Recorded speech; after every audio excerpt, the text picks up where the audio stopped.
Hello and welcome back to Lora's World.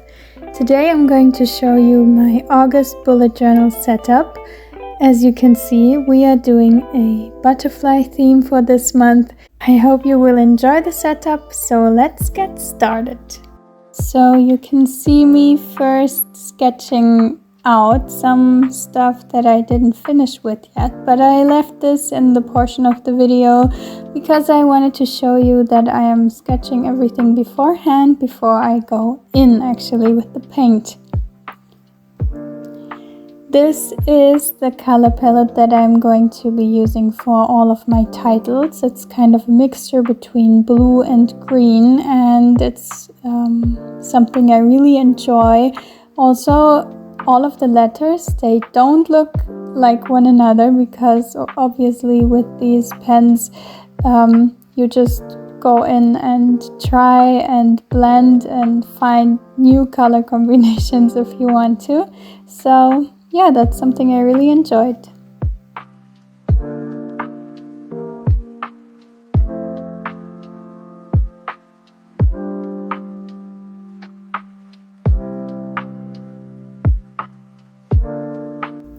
For most of the butterflies, you will see me using a yellowish color palette. In the beginning, I'm using orange with it as well, and I'm going in with a dark pink.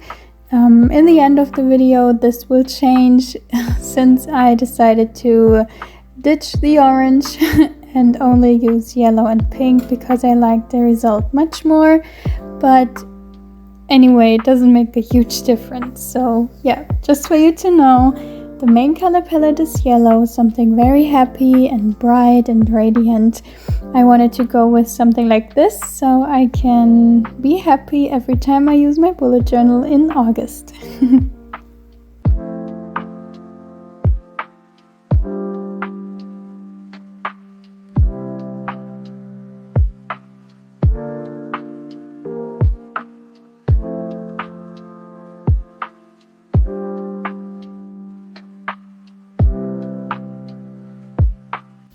In my title, you saw me using green and blue, which is why I decided to also create butterflies in these two colors.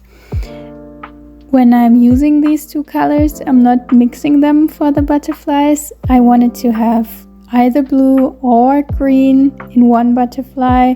So yeah, that's what I'm doing here, and you will find blue butterflies and green ones during the rest of the setup as well. Sometimes in the video you can see me flipping back to the end of my bullet journal. There's a page in which I tested the butterflies and how to use these pens, since this is the first time that I'm using them. And yeah.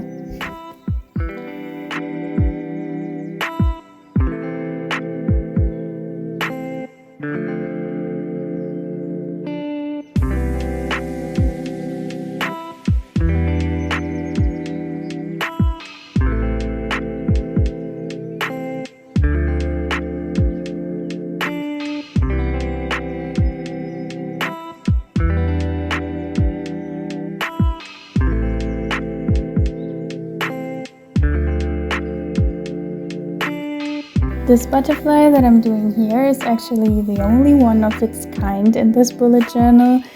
I experimented a lot with how to place the colors and how they actually blend into each other, and I think this butterfly is one of the ones that I learned very much, and honestly also that I was struggling with the most probably because I had a vision and at the same time I did not really know what I was doing. So yeah, but to be honest, I really like how this butterfly turned out in the end, and it shows that sometimes you just have to go in and try, and hopefully in the end you will like it.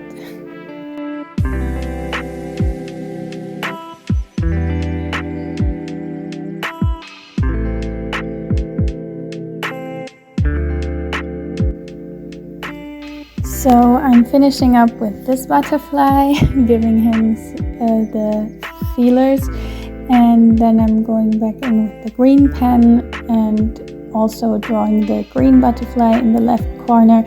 And yeah, this setup is very nice if you like placing random drawings, let's say, to fill the space and to give it a nice touch that also is colorful.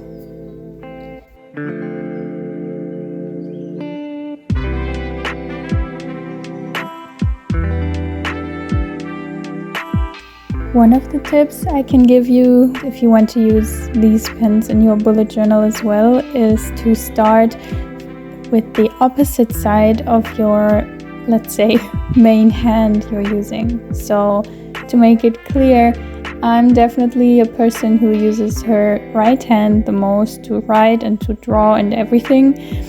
So I should have started definitely on the left page, because the paint is obviously not dry immediately, even though it doesn't need that much time to dry, which is really nice, by the way.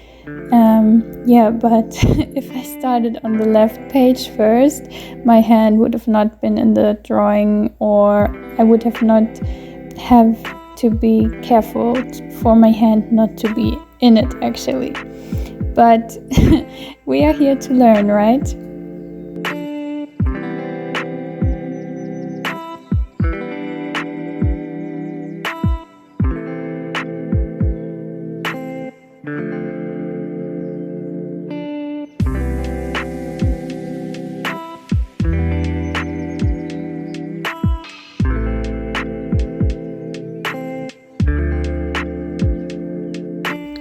So I'm finishing up with all of the butterflies left on this page.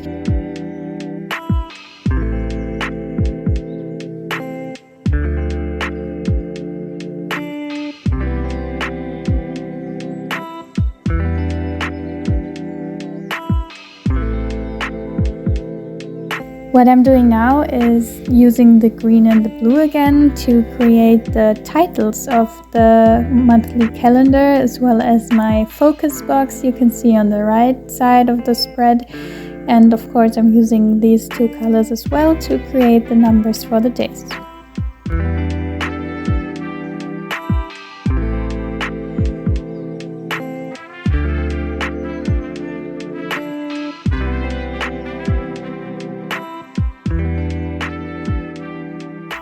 After I added some finishing touches to some of the butterflies, we are going to the next page, which is going to be my dashboard for August.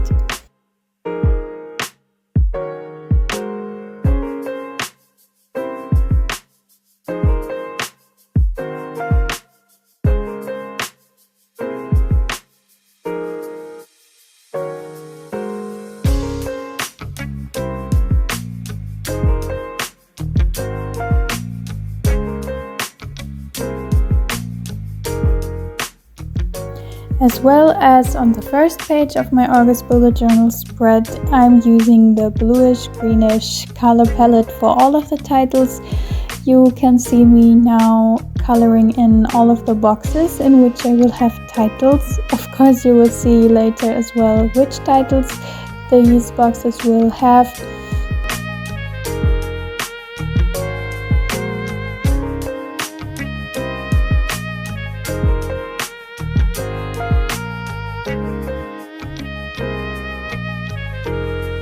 And yeah, after I finish this, I'm going to the biggest butterfly on this page to color it in with my usual colors, yellow and pink.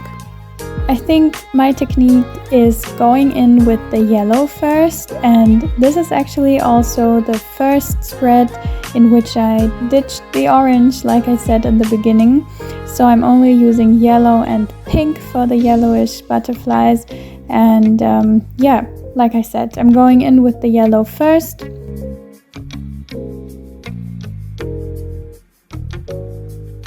I'm creating a shiny yellow in the edges of the wings of the butterfly, and I'm blending it in and letting it become lighter and lighter towards the body of the butterfly, and I'm letting the pink spread through the wings.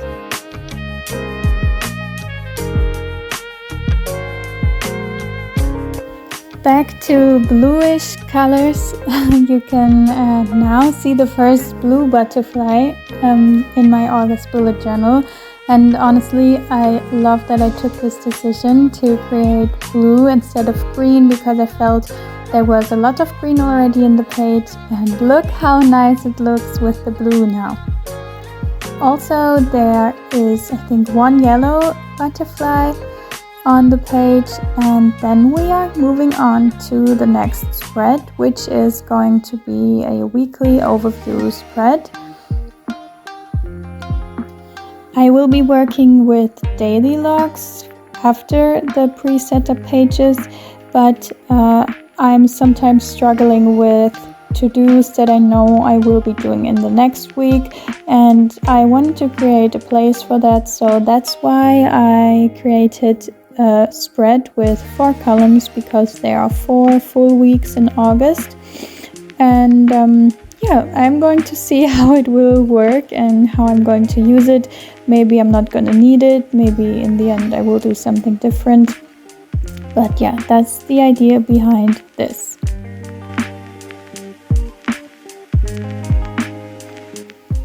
So we are finishing this spread as well with some butterflies here and there in all of the colors used before. Actually, I think this is the only spread that contains the yellow, blue and green butterflies, and I really love how it turns out in the end.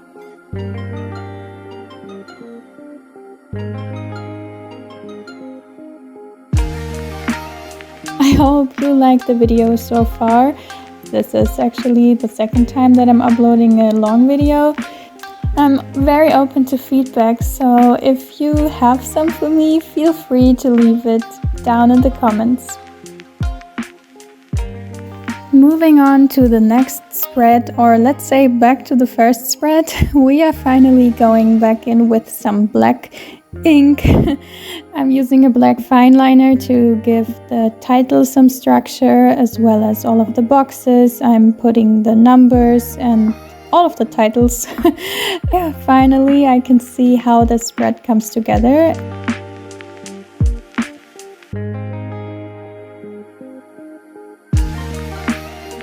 Here you can see me actually putting some drop shadows on the August lettering. I really love how it turns out, and how the August title is a little bit more 3D.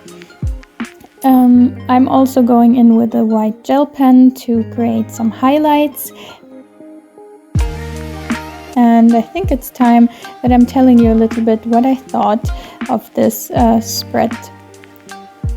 You might notice that my days of the week don't go from the left side to the right, but I'm writing them down from top to bottom. That allows me to have enough space to write in, and at the same time it doesn't need as much space in the horizontal direction.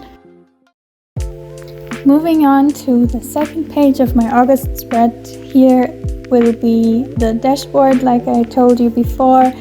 The dashboard will contain 3 different things. One thing is the highlight section. I'm having this on the left side of the left page and the right side of the right page.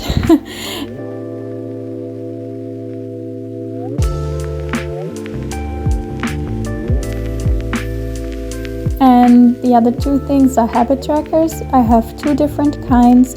One of them is the monthly or weekly or bi-weekly tracker. This is what you can see in the middle of the page. And in the bottom you will see my daily habit tracker. I think that's nothing new, so yeah, this is what this spread has. After outlining all of the boxes and adding the dates of the week, also the spread for the weekly to-do list is finished, and we can move on to the final flip through. I hope so much that you enjoyed this video. Honestly, I'm so happy with the result. I hope I could inspire you a little bit, and I'm wishing you a very, very beautiful day ahead. Bye!